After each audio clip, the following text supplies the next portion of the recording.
Hi everyone. In this video, I'm going to review what an inverse function is and how we can determine one. So if we have a function, let's say f of x, we know that a function takes a set of inputs and maps them to a set of outputs. So if you think of your function as going from the inputs to the outputs, the inverse of that function, we would give this notation. It looks like f to the power of -1 of x, but that means the inverse of f of x. And the inverse of any function does essentially the opposite of what the original function did. So if the original function takes our inputs and gives us our outputs, your inverse function should be able to take those outputs and bring you back to the inputs. So let's take a look at a few examples of this. Think of it like your inverse function is undoing whatever your function did, the same way an inverse operation undoes any operation. So let's say my original function is f of x equals 2x plus 4.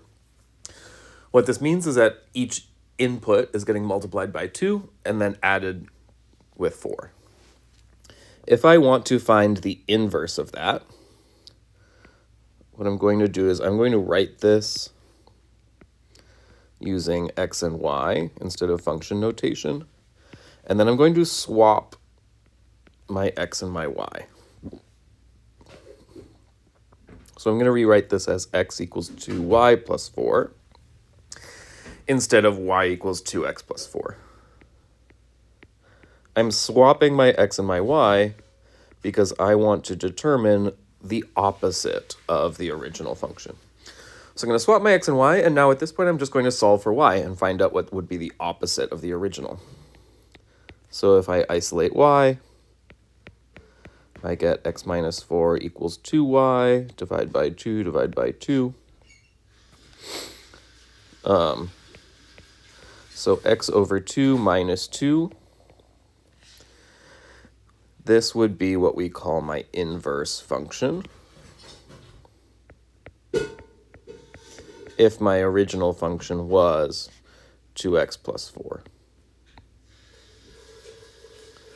So the function f of x has the inverse f inverse of x. What is kind of cool about these graphically is I've already graphed f of x over here. Since my inverse function does the opposite of my original function, my inverse function is going to appear graphically as a reflection over y equals x. So if I graph x over 2 minus 2, I would get something like this.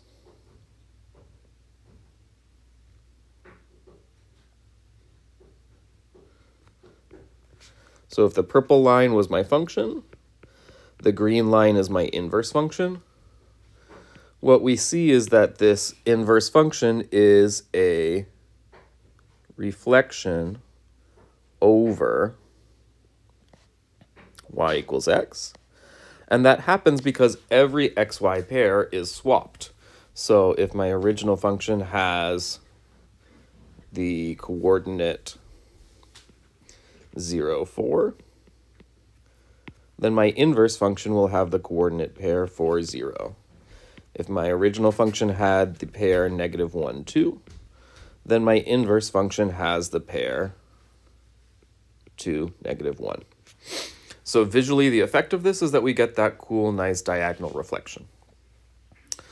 Let's do this with two more examples. So our first example was linear operations, multiplication and addition. We can also do this with radicals. We can really do it with anything we want, as long as we can swap our x and y and isolate y. So in g of x I could write like this. And then if I swap my x and y to find the inverse, x is the cubed root of y plus 2. And now I'm going to try to solve for my y. So I'm going to raise both sides to the power of 3. That undoes my radical. So I get x to the third equals y plus 2. Then I subtract 2. I get x to the third minus 2 equals y. So if g of x is the cubed root of x plus 2, the inverse of g of x would be x to the third minus 2. And what we'll see if we graph the inverse of g, I already have g graphed over here. The inverse of g is a nice diagonal reflection of g. So every coordinate pair that was part of g of x, if I swap my input and my output, I get a coordinate pair that is part of the inverse of g of x.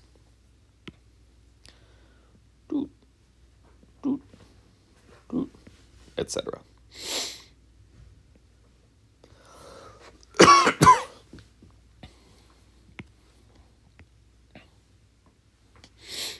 So for my final inverse example, let's look at an exponential function. So h of x has 2 times 3 to the power of x. I could write this with x and y. And then if I swap my x and y, I will get x equals 2 times 3 to the power of y. This is when logarithms become really important, because if we want to isolate y, we need some way to get it out of the exponent. So first I'm going to divide both sides by 2, get rid of that 2.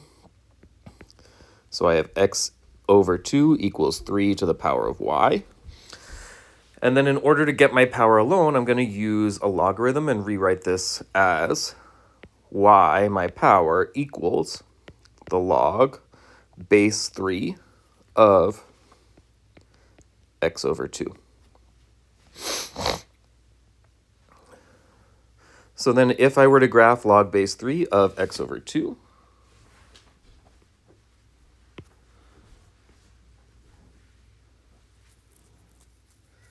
I am going to get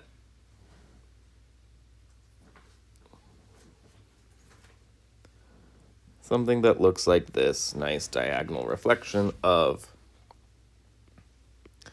my original exponential graph. And notice that on this one, we originally had an asymptote on the h of x function at y equals 0. On our inverse function, that becomes a vertical asymptote. So our inverse function has a vertical asymptote at x equals 0.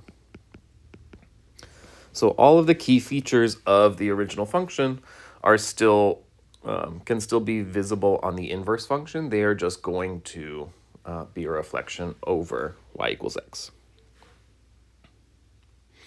And that is inverse functions.